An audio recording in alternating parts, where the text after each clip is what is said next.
வாட்டருக்குள்ள வந்து வாட்டர் வந்து உங்களுக்கு சில்டு வாட்டர் உள்ள வரும்.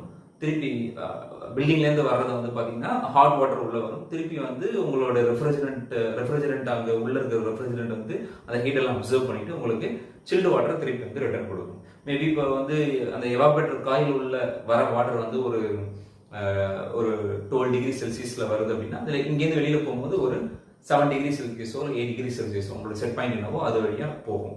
ஸோ அந்த போகிற அந்த வாட்டர், அந்த சில்டு வாட்டர், அந்த கோல்டு வாட்டர் எங்கே போகும் அப்படின்னா உங்களுக்கு உங்களுடைய ஏஹெச்யூ, சிஎஸ்யூ, ஃபிளாங்கா யூனிட் என்னென்னலாம் வந்து க்ளோ சைடு எக்யூப்மெண்ட் இருக்கும் அங்கே போயிட்டு அங்கே வந்து ஹீட் எக்ஸ்சேஞ்ச் அங்கே நடந்துடும். அங்கே வந்து ஏருக்கும் வாட்டருக்கும்கான ஹீட் எக்ஸ்சேஞ்ச் அங்கே நடந்து திருப்பி அந்த அந்த பில்டிங்கில் இருக்கிற ஹீட் லோடெல்லாம் எடுத்துகிட்டு வர அந்த வாட்டர் திருப்பி எகெயின் வந்து உங்களோட எவாபரேட்டர் சர்க்யூட்டுக்கு உங்களுக்கு வந்துடும். வாட்டர் கூல்டு சில்லருடைய எவாபரேட்டர் சர்க்யூட்டுக்கு வந்துடும். அது டேரெக்டாக வராது. உள்ளே வந்து உங்களுக்கு பிரைமரி பம்ப், செகண்டரி பம்ப், அப்புறம் உங்களுடைய